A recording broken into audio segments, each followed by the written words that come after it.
길이 변화의 시대. 하지만 조형은 베이스. 이게 사실은 오늘 제가 말씀드릴 내용 중에서 중요한 내용, 가장 중요한 내용 중에 하나예요. 딜레마가 오늘 저는 되게 과감하게 영상 영화과는 이렇게 과감성 있는 연출을 해야 됩니다. 커디 같은 경우도 이런 평면적인 패턴에 대한 부분들도 우리 학생들이 패턴 작업 자체를, 그러니까 제가 얘기하는 패턴은 똑같은 그림을 얘기하는 패턴을 얘기하는 게 아니라 건대 커디의 패턴 용지가 많이 나오잖아요. 패턴 용지 자체도 학생들이 디자인할 수 있는 그 패턴을 얘기를 하는 겁니다. 그런 부분에 대한 것들을 많이 얘기를 오늘 할 자리인데, 그러면 그림이 너무 입시 그림이랑 벗어나는 거 아닌가라고 생각하실 수 있어요. 제가 얘기하는 모든 기본은 조형이라는 베이스를 어느 정도는 생각을 하고 문제 해결과 연출을 해야 된다라고 생각을 하시면 될 것 같아요. 기디는 변하고 있지만, 건대 기디도 변하고 모든 학교의 기디들도 조금씩 변하고 있지만, 그 주제에 맞는, 연출 조건에 맞는, 제한 조건에 맞는 조형에 대한 부분은 반드시 베이스로 깔고 가야 된다라는 부분을 말씀드릴게요. 영상 영화과에 대한 얘기를 이제부터 좀 해볼 텐데요. 제가 여기다 지금 이 타이틀을 뭘로 적을까 되게 고민을 많이 했어요. 조형은 베이스다 뭐 이런 거는 앞선의 전체적인 건대 기디의 전체를 얘기하는 거고, 영상영화과에서 올해 우리 학생들이 가장 좀 다른 과와 다르게 신경 써야 될 부분이 무엇인가 생각을 해봤는데, 연출 장치를 통한 스토리 극적 전개와 최고의 신이라고 적었습니다. 영상영화과잖아요. 전공에 대한 특성이 분명히 있기 때문에 뭐 산업 디자인이나 리빙 디자인과 커디 거랑은 다른 영상 영화 전공에 대한 부분이고, 뭐 영상 디자인으로 기초 디자인을 계속 뽑았던 게 아니라 영화과 애니 전공을 했던 학생들도 시험을 봤었고, 영화과 학생들도 같이 이 전공의 학부 수업을 같이 듣고 있기 때문에 그 성격에 대한 부분을 반영을 했을 때 최고의 어찌 보면은 신을 만드는 게 우리 학생들한테 올해 제일 중요한 부분이 아닐까 이렇게 생각을 해봐서 이렇게 적었습니다. 영상영화학과 교수님 인터뷰 한번 살펴볼게요. 올해 초죠. 입시 끝난 후에 교수님 인터뷰 중에 재미있는 워딩들이 좀 있었어요. 학생들의 기본 구성 능력과 표현 능력은 생각보다 좋았다. 하지만 연출을 하는 능력은 아직 부족한 것 같다. 이게 뭐 다른 리빙이나 의상이나 혹은 다른 과에서 이런 소재가 나왔을 때, 이런 광각 렌즈라는 조건이 나왔을 때의 연출법이라고 생각을 하면 안 되겠죠. 교수님은 우리 학생들이 그렸던 그림에 대한 부분을 보고 판단하셨을 때 조금 더 연출을 해줬으면 좋겠다라는 부분에 대한 내용이에요. 그러면 과연 그게 왜 그럴까에 대한 생각을 한번 해봐야 되겠죠. 영상영화과 학부 커리큘럼에 대한 부분을 잠깐 한번 살펴보겠습니다. 영상영화과에 지금 재학 중인 학생이랑 인터뷰를 잠깐 한번 해봤는데요. 거의 1학년 때부터 뭐 커뮤니케이션과 같은 경우는 그림을 그리는 실기 수업이나 이런 것들, 뭐 산디라든지 공예나 이런 과들도 마찬가지겠죠. 그림 그리는 수업, 미술의 디자인의 기본을 배우는 그런 수업들이 굉장히 많이 있었는데, 영상영화과 같은 경우는 1학년 때부터 바로 세부 전공으로 들어간다라는 얘기를 많이 하더라고요. 그러니까 대부분 기본적인 디자인 조형이라든지 뭐 여러 가지 디자인 소양에 대한 부분들은 우리 학생들이 어느 정도 알고 준비하고 이미 왔다라는 부분을 염두에 두고 바로 전문적인 프로세스들이 1학년 때부터 바로 들어가더라고요. 그게 조금 다른 학과랑은 다르다라는 생각을 좀 해봤어요. 그러면 과연 그런 능력을 가진 학생들이 학원에서 어떤 교육을 받아야지 학부생이 됐을 때 그 매칭이 자연스러울 것인지, 이런 부분도 같이 염두에 두면서 좀 생각을 해봤습니다. 그 내용 중심으로 보시면 될 것 같아요. 촬영 기법, 기초 3D 컴퓨터 애니메이션, 컨셉 아트, 스토리와 표현, 발성과 화술. 역시 영상영화과라서 발성과 화술도 배웁니다. 세계 영화사, 네.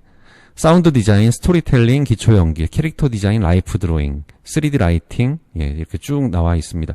우리 학생들이 학원에서 기초 디자인을 배우고 바로 대학에 가서 이런 것들을 배운답니다. 라이프 드로잉, 뭐 애니 전공을 하는 학생들도 많이 응시를 했었고 합격을 했었기 때문에, 라이프 드로잉이라고 하면은 인체 구조에 대한 러프한 드로잉에 대한 수업이라고 생각하시면 될 것 같아요. 네. 이런 학부 전공 수업을 듣고 우리 학생들이 실기 시험에 대한 부분을 준비를 해야 됩니다. 조형 연출에 대한 부분인데요. 앞서 영상영화과에서 연출적인 부분 교수님들도 계속 언급하셨던 내용 중에 하나가 연출력이 굉장히 부족한 것 같다.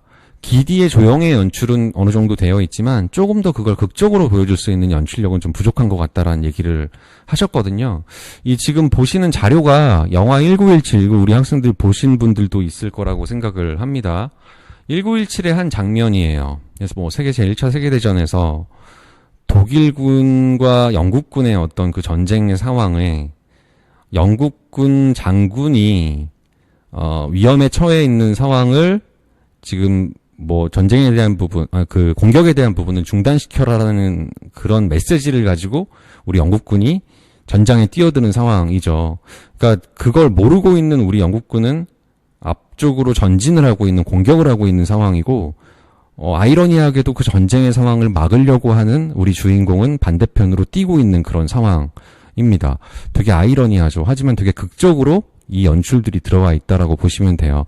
기초 디자인에서 만약에 두 개의 사물을 주고 이런 극과 극의 어떤 대비어를 조형 언어로 표현을 해야 되는 문제가 만약에 영상영화과에서 나왔다라고 했을 때 우리 학생들이 어느 정도 조형의 밸런스를, 균형감을 어느 정도 생각하면서 화면 구성을 했다라고 하면은 지금 이 영화에서 오마주 할 수 있는 연출법 같은 경우는 조금은 더 그런 비대칭적인 균형에 대한 부분을 표현을 하는 것들도 우리 영상영화과 교수님들이 조금은 더 극적으로 이렇게 봐주시지 않을까라는 생각이 좀 들어요.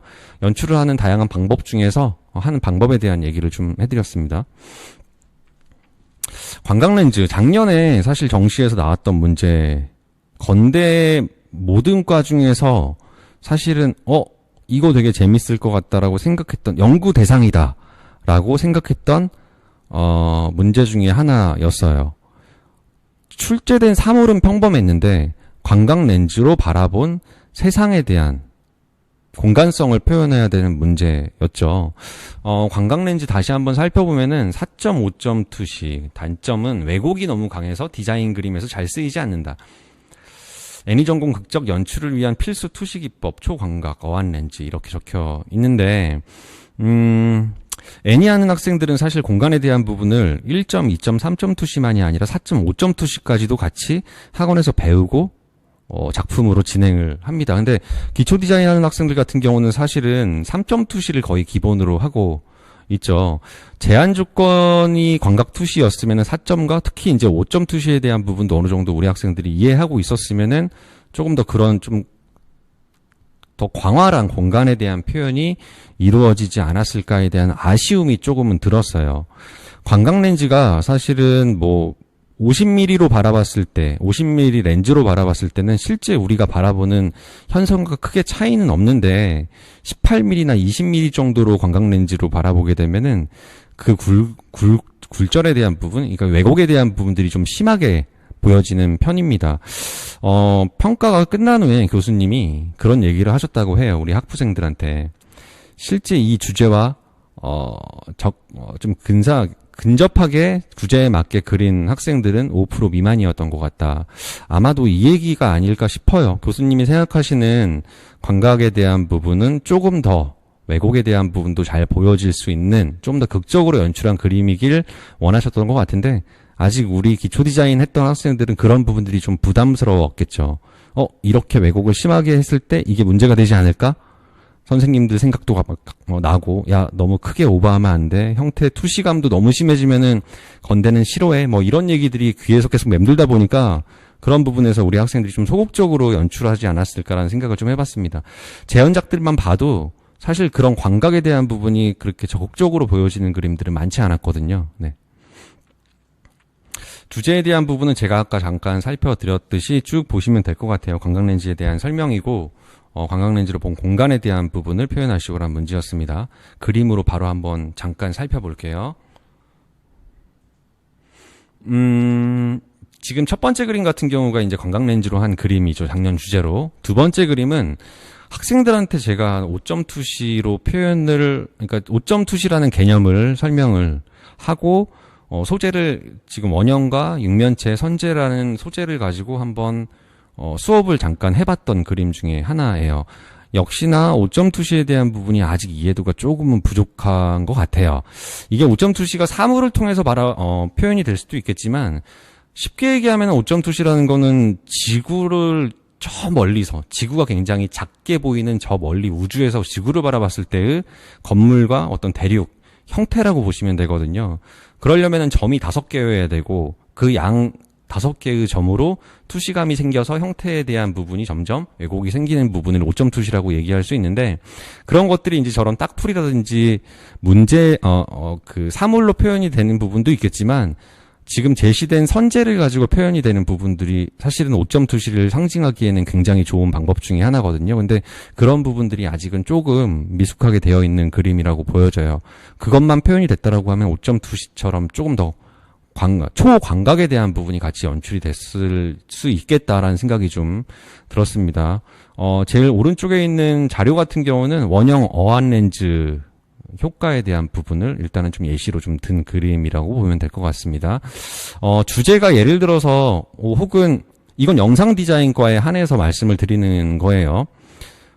광각 렌즈라는 제한 조건이 없어도 뭐 그냥 주제어가 평이하게 나오고 소재에 대한 부분도 만약에 평이하게 나왔을 때 우리 학생들이 조금 더 그런 공간성을 극적으로 보여줘야 되겠다라고 생각을 하는 학생들은 시험장에서 이런 효과에 대한 부분, 공간에 대한 부분을 좀 광활하게 보여주고 싶다라는 학생들은 이런 효과를 그림에서 표현을 해보는 것도 올해 정시에서 좋은 방법 중에 하나가 될 것 같아요. 단, 다른 전공에서는 굉장히 위험할 수 있다라는 부분을 미리 말씀을 드립니다. 네. 아웃포커싱 그림인데요. 이거는, 사실 저희 그린선 브랜드에서, 저번 달에 저희가 연구작을 했었던 주제 중에 하나였어요. 건대 영상 디자인과를 타겟팅을 하는 학생들을 위해서 우리 선생님들이 연구를 했던 거였는데, 소재는 평범했어요. 동그란 형태와 네모난 형태, 이 가장 기본적인 기본형을 주고 거기에 조건으로 아웃포커싱 효과에 대한 부분으로 그림을 표현하시오라는 문제를 줬습니다. 굉장히 평범해질 수 있는 문제인데 아웃포커싱이라는 효과, 이 카메라 메커니즘에 대한 부분, 촬영 기법에 대한 것들을 이제 여기에 입혀서 완성된 그림을 보니 이것도 결국은 이 앞전에 광각 렌즈에 대한 부분을 말씀드렸다시피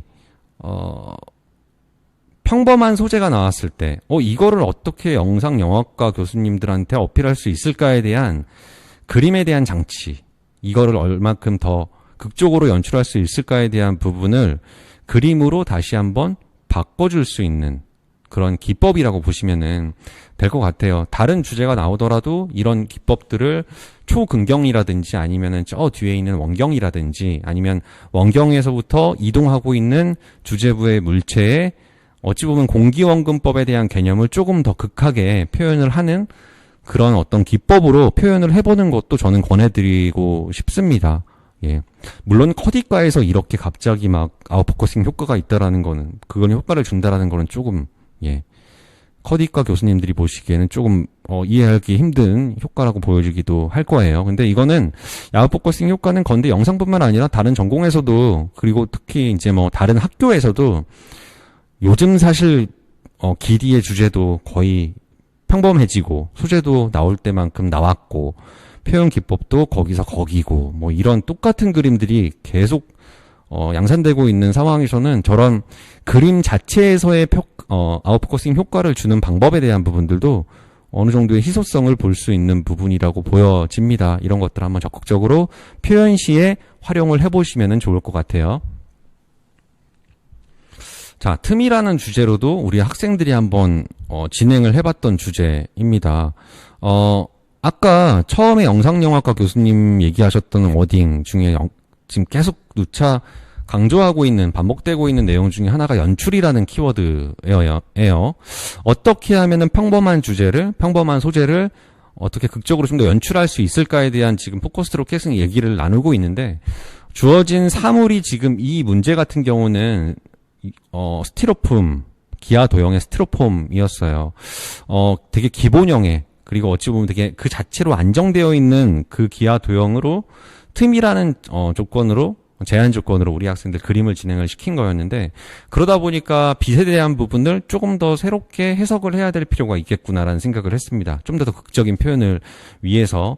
그러니까 지금 뭐 여기에 있는 세 장의 그림들 중에서 첫 번째 그림은 조금 더 극적인, 어찌 보면은 이런 뭐 골짜기처럼 보여지기도 하고요.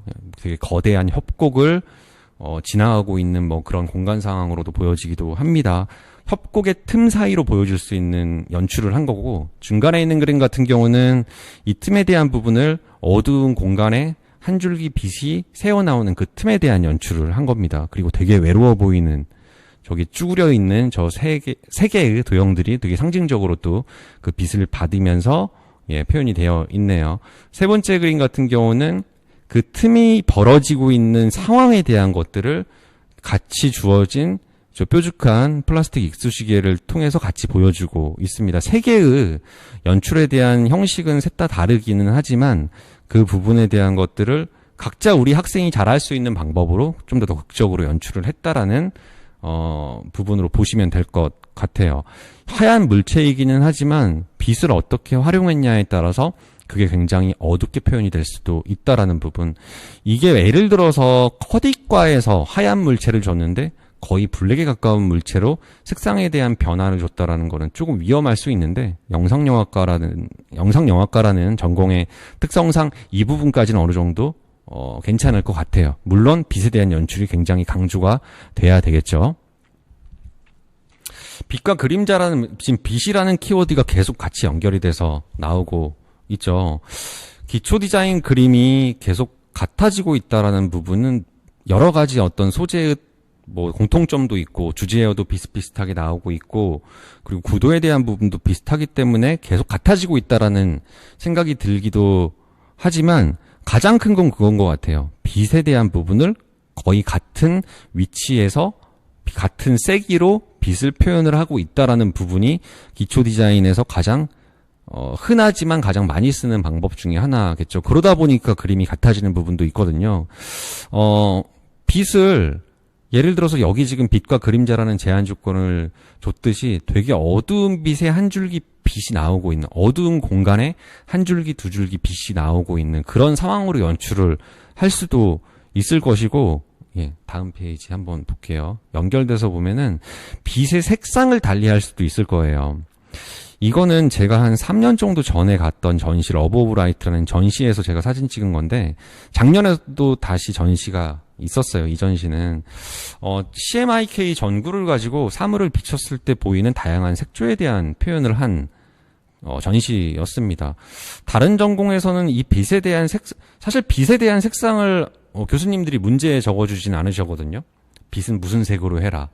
근데 우리 학생들은 그냥 빛은 저기 위에 형광등이나 혹은 자연광에서 나오는 빛을 표현을 하다 보니까 항상 빛 표현은 똑같았었거든요. 근데 조명에 대한 부분은 색상을 달리해서 만약에 표현을 한다. 소재가 만약에 하얀색 물체가 나오던 중간에 있는 것처럼 완전 무채색의 물체가 나왔을 때 되게 단조로울 수 있거든요. 그런 부분들을 여러 가지 어떤 색상을 보여줄 수 있는 전구 효과, 빛에 대한 효과를 준다라고 했을 때는 조금 더 그림자의 표현도 다채롭게 표현이 될 것 같다라는 생각을 좀 해봤어요. 물론 이것도 이렇게 해라가 아니라 이런 방식도 있다라는 부분을 말씀을 드리는 겁니다.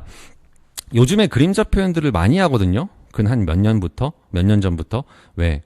바닥에 놓여진 시점으로 그림을 많이 진행을 하다 보니까 그림자 표현을 많이 하게 되는데, 그림자 표현을 되게 미숙하게 하는 학생들이 굉장히 많아요. 이럴 거면은 그냥 그림자 표현하지 않고 공중에 띄워놓는 게 훨씬 더 나을 것 같은데 왜 이렇게 어둡고 지저분하게 그림자 표현을 하고 있지라는 생각을 드는 그림들도 많이 있었거든요. 지금 이와 같은 지금 제시되어 있는 이런 러브 오브 라이트의 그 CMYK 전구처럼 색조로 그런 것들이 좀 다채롭게 표현이 된다라고 하면은 조금 더 연출적인 부분에 대한 극적인 부분을 연출이 될 것 같다라는 생각이 좀 들었습니다. 근데 면제가 나왔을 때보다 지금 여기 있는 것처럼 선제가 나왔을 때의 이런 효과들을 주는 거는 저는 괜찮을 것 같아요. 하나의 방법 중에 하나입니다. 제가 지금 초반부터 계속 말씀드리고 있는 내용이에요. 이 모든 거는 사실은 제가 지금 계속 연출하는 장치에 대한 얘기를 계속 하고 있거든요. 뭐 조명에 대한 부분을 좀 달리해도 좋을 것 같다. 아니면 뭐 빛에 대한 부분을 뭐 세기를 달리할 수 있을 것 같다. 아니면 뭐 그림자 효과를 좀 더 극적으로 연출을 할 수 있을 것 같다. 아니면 뭐 아웃포커싱을 통해서 연출을 할 수 있을 것 같다. 여러 가지 어떤 방식에 대한 것들을 말씀을 계속 드리고 있는데 결국은 이것도 이 모든 연출 장치를 조형적으로 해야 된다라는 얘기입니다. 조형적으로. 그냥 극적으로만 연출하면 안 돼요. 조형이라는 거는 여러 가지가 내포되어 있죠. 그러니까 대비감에 대한 부분, 빛에 대한 부분도 사실은 50대 50의 비율로 표현을 하는 게 아니라 거의 뭐 한 70대 30에 대한 조형적인 비율을 근간으로 해서 연출을 해야 되는 거고요. 색조에 대한 부분을 만약에 달리한다라고 했을 때도 무채색이 거의 한 70%의 비율로 차지가 되어 있다라고 하면은 조명에 대한 부분, 색조에 대한 부분, 유채색에 대한 부분도 한 30% 정도로. 그러니까 이 모든 비율도 다 조형적으로 연출을 해야 되는 부분을 다시 한번 말씀을 드리고 넘어갈 수 있도록 하겠습니다. 자, 사운드 스토리텔링. 음악을 듣고 연상되는 상황의 스토리텔링과 조형에 대한 연출. 아까 영상 영화과 프로세스 중에서 스토리텔링에 대한 부분, 사운드 스토리텔링에 대한 과목이 있었거든요. 예전에 이게 뭐 건대뿐만 아니라 다른 학교에서도 문제에 질리다 보니까 이런 문제가 아닌 다른 문제를 한번 해봤으면 좋겠다라는 생각을 하면서 우리 선생님들이 예시 문제를 많이 냈었어요. 그 중에 하나가 음악을 들려주고 그 음악에 대해서 느끼는 자신의 감정을 그림으로 표현하시오. 이런 문제들도 많이 우리 학생들한테 제시를 했었거든요. 이런 부분들 아마도 얘기하는 게 아닐까. 그런 수업들이 실제 뭐 이거는 영상영화과뿐만 아니라 커디과에서도 그런 유형의 문제 수업들이 많이 진행이 되거든요. 일례로 커디과 같은 경우는 올해 한 학기 동안 그림 안 그리고 계속 글만 썼다고 해요. 스토리텔링의 중요성이겠죠. 근데 어떤 부분으로 글을 썼냐에 대한 부분, 뭐 문장을 가지고 새로 생각나는 자신의 생각을 글로 길게 써볼 수도 있을 것이고, 단어를 통해서 생각나는 내용을 길게 써볼 수도 있을 것이고, 영화를 보고 혹은 뭐 음악을 듣고 자신의 생각을 길게 써볼 수도 있겠죠. 그만큼 스토리텔링 능력에 대한 부분들은 굉장히 중요하기 때문에 이런 관련된 문제들도 다뤄보는 것도 굉장히 중요할 것 같습니다. 잠깐 댓글 한번 볼게요. 실기대회 없는데 올해 주제 힌트도 없고 너무 막막해요. 올해 주제 예상도 한번 해주세요. 제가 지금 오늘은 커디과랑 영디과에 대한 부분, 영상 영화과에 대한 얘기를 하고 있잖아요. 앞서 말씀드렸던 주제의 힌트라고 볼 수 있을까요? 주제에 대한 부분을 저는 소재는 그렇게 큰 차이는 없을 거라고 보는데 제한 조건에 대한 부분들은 분명히 좀 더 있을 거라고 보거든요. 작년 영상영화과에서 교수님들이 아쉬웠게 느꼈다라는 부분, 관광렌즈라는 조건을 줬음에도 관광렌즈의 광활한 부분을 볼 수 없었다, 그림을 통해서.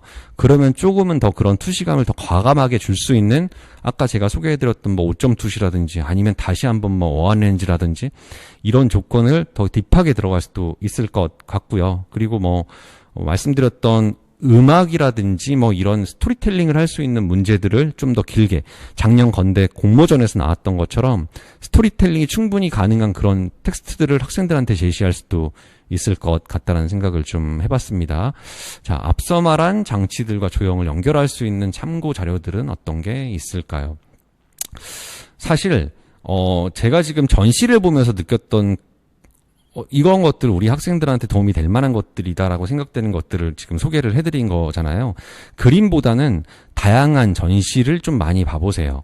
그게 입체 조형전이 될 수도 있고요. 그런 광활한 스케일감에 대한 것들은 영상영화 공간에 대한 부분을 표현하기에도 굉장히 좋고, 조명이라든지 공예 전시라든지 이런 것들을 보면은 아까 말씀드렸던 영상영화에 대한 그런 조명 효과를 보여줄 수도 있을 거거든요. 근데 요즘에 그런 전시 같은 경우, 좋은 전시들은 기본적으로 굉장히 조형적입니다. 그 배치도 조형적이고요. 그 디자인한 모든 부분들이 되게 조형적으로 연출이 되어 있기 때문에 그 자체로도 그 입체와 조형을 연결할 수 있는 연결고리가 충분하다라고 보여져요. 그리고 역시나 참고 자료들 핀터레스트 활용 많이 해야죠. 근데 핀터레스트의 핀을 입시 그림으로만 국한시키는 게 아니라 건축이라든지 조명이라든지 뭐 타이포그래피라든지 실제 우리 영상이나 뭐 시각에서 배울 수 있는 실제 학부 커리큘럼을 한번 키워드로 입력을 시켜 보시다 보면은 거기에 관련된 굉장히 세련된 조형 장치들, 이미지들이 굉장히 많이 나올 거라고 보여집니다. 네, 이어서 좀 더 제가 원래 준비했던 내용도 좀 더 살펴볼게요. 아까 말씀드린 것처럼 작년 건대 공모전 문제, 스토리텔링이 굉장히 중요해진 문제였죠. 요나 컴플렉스에 대한 키워드를 그림으로 표현하는 내용입니다. 사실 문제 자체가 어려운 건 아니에요. 우리 학생들이 뭐 기초 디자인이라는 주제로 계속 다뤄왔던 뭐 안과 밖일 수도 있고요. 안에 있는 공간에 대한 표현일 수도 있고 집중과 확산이라는 그런 어떤 키워드로 나올 수도 있는 뭐 되게 평범한 문제였어요. 근데 그게 이제 텍스트로 나오는 순간부터는 우리 학생들이 굉장히 당황하게 되겠죠. 주제는 어느 과든지 학생들을 골탕 먹이기 위해서 내는 주제들은 안 나옵니다. 교수님들이 그렇게 막 사악하시진 않아요. 어느 순간이든 해결할 수 있는 문제를 제시를 하는데 그 순간, 그 짧은 순간에 우리 학생들이 사실은 문제를 보고 거의 한 5분 안에 이거를 어떤 식으로 연출을 할까에 대한 머릿속으로 구상을 하게 될 때 그 순간 5분 동안 머릿속이 하얘질 만한 문제들이 나오는 경우들이 있는데 다시 한번 생각해보니 이거는 사실 기존에 학원에서 연습했었던 다른 조형 언어로 이미 연습을 해봤던 문제이기도 한 거거든요.